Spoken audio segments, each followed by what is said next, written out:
নমস্কার বন্ধুরা, কেমন আছো সবাই? আমি জয়ন্তী। আজ আমি বানাবো ডোরেমনের প্রিয় কেক, ডোরা কেক। তার সাথে বাচ্চাদেরও প্রিয় আর আমাদের বড়দেরও ভালো লাগে। তবে এই কেক আমি বানাবো সম্পূর্ণ আটা দিয়ে এবং কোনো তেল ছাড়া। দেখতেই পাবে বন্ধুরা, আমি কোনো তেল ইউজ করব না। শুধু তেল নয়, বাটার, ঘি কোনো কিছুই ইউজ করব না। তো চলো বন্ধুরা, দেখা যাক এই কেকটা কিভাবে বানানো যায়। তো আমি প্রথমে একটা ছাঁকনির মধ্যে ড্রাই ইনগ্রিডিয়েন্টস গুলো প্রথমে নিয়ে নেব। তো এর মধ্যে আমি নিয়েছি 2 কাপ আটা, হাফ কাপ চিনি গুঁড়ো, হাফ কাপ মিল্ক পাউডার, 1 ছোট চামচ বেকিং সোডা আর 1 চিমটি নুন। এরপরে এগুলোকে সব ছাঁকনির সাহায্যে ছেঁকে নিয়ে নেব।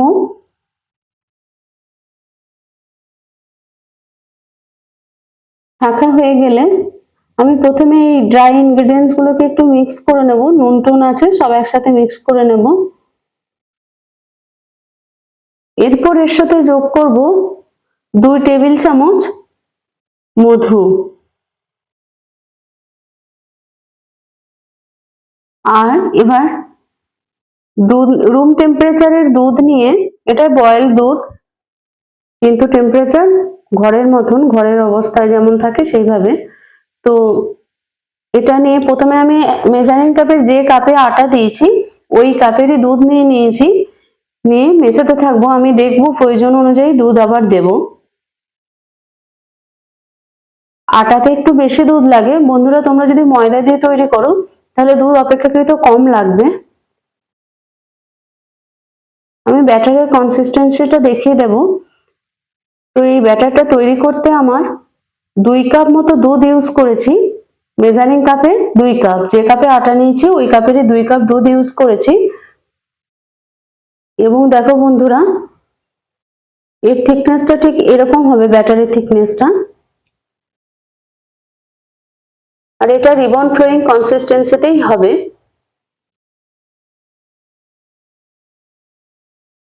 এবার বন্ধুরা, এই কেকটা যে আমি দেব প্যানের মধ্যে, যার জন্য একটা সমানভাবে, সমান মাপের যাতে হয়, তার জন্য একটা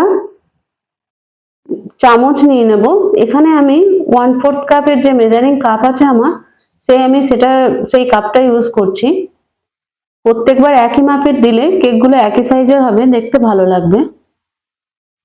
তো এটা বন্ধুরা খুব কম হিটে দিতে হবে। আমি প্রথমে এটা গরম করার পরে জাস্ট ব্রাশটা তেলে লাগিয়ে একবার অয়েল ব্রাশ করে দেবো, বাস এইটুকুই, আর তেল দেওয়ার দরকার হবে না। এরপরে খুব কম সময় লাগে, দেওয়ার পরে ঢাকা দিয়ে দেব এবং 18 থেকে 20 সেকেন্ডের মধ্যে একটা পিঠ হয়ে যাবে। তারপরে উল্টে দেবো। বন্ধুরা, আমার একটু প্যানটা বেশি টেম্পারেচার হয়ে গেছিল বলে প্রথমের দিকের গুলো একটু আধটু ব্ল্যাকিশ এসছে, কিন্তু পরের গুলো আবার ঠিক হয়ে গেছে।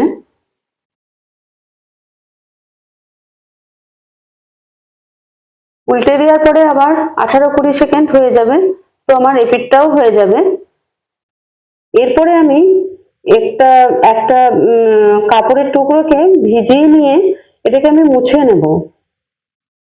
এমনিতে আমার টেম্পারেচারও একটু বেশি ছিল, যার জন্য আমার প্যানটা একটু মুছে নিলে সুবিধাই হবে। এবং গ্যাসটা অফ করে দেব, অফ করে দিয়ে ব্যাটারটা দেব।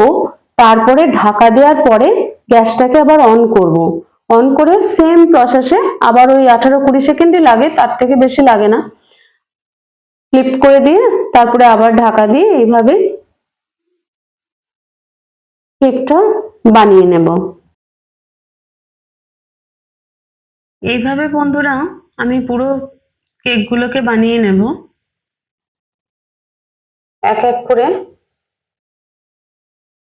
দেব। এই দেখো বন্ধুরা, টেম্পারেচারটা আমার কন্ট্রোলে চলে এসেছিল তখন, একদম পুরো কত সুন্দর হয়েছে। ডোরা কেক যেমন হয় ঠিক সেরকমই হয়েছে। খুব স্পঞ্জি হয়েছে, সফট হয়েছে এবং ভীষণ, ভেঙে দেখাবো তোমাদেরকে, জালিদারও হয়েছে। গ্যাস অফ করে দিয়েছি বন্ধুরা। এরপর আমি ব্যাটারটাকে দিলাম, তারপরে ঢাকা দিয়ে আমি গ্যাস অন করলাম। এটা অবশ্যই করতে হবে, ব্যাটারটা দেওয়ার সময় যেন গ্যাসটা অফ থাকে, একটা তুলে নেওয়ার পরে গ্যাসটা যেন অবশ্যই অফ করে দেওয়া হয়। এটা খুব ইম্পর্টেন্ট একটা জিনিস, এটা মনে রেখে প্রত্যেকবার করতে হবে।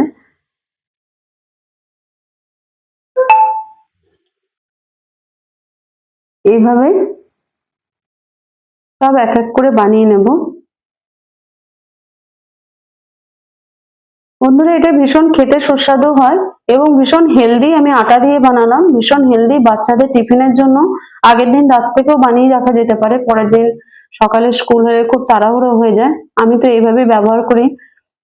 আর আমার তো পরপর ক্লাস থাকে, তো মাঝে ব্রেকে দেওয়ার জন্য আমি এটা দিই।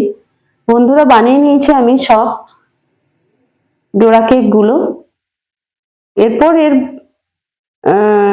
একে এর মধ্যে মাঝখানে এটা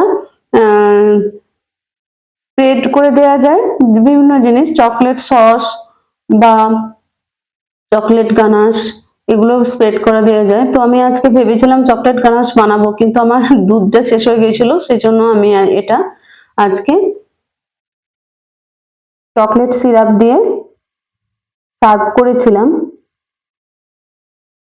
দেখো বন্ধুরা কত সুন্দর সফট হয়েছে, স্পঞ্জি হয়েছে এবং জালিদার হয়েছে, আর খেতে অত্যন্ত সুস্বাদু, মধুর ফ্লেভার আসে, ভীষণ ভালো লাগে খেতে। এবং এটা স্টোর করে 2-4 দিন রাখাও যেতে পারে এবং বাচ্চাদের টিফিনে চটজলদি প্যাক করে দেওয়া যেতে পারে। থ্যাংক ইউ বন্ধুরা ভিডিওটা শেষ পর্যন্ত দেখার জন্য। ভিডিওটা যদি ভালো লেগে থাকে লাইক শেয়ার কমেন্ট করে দিও। Thank you.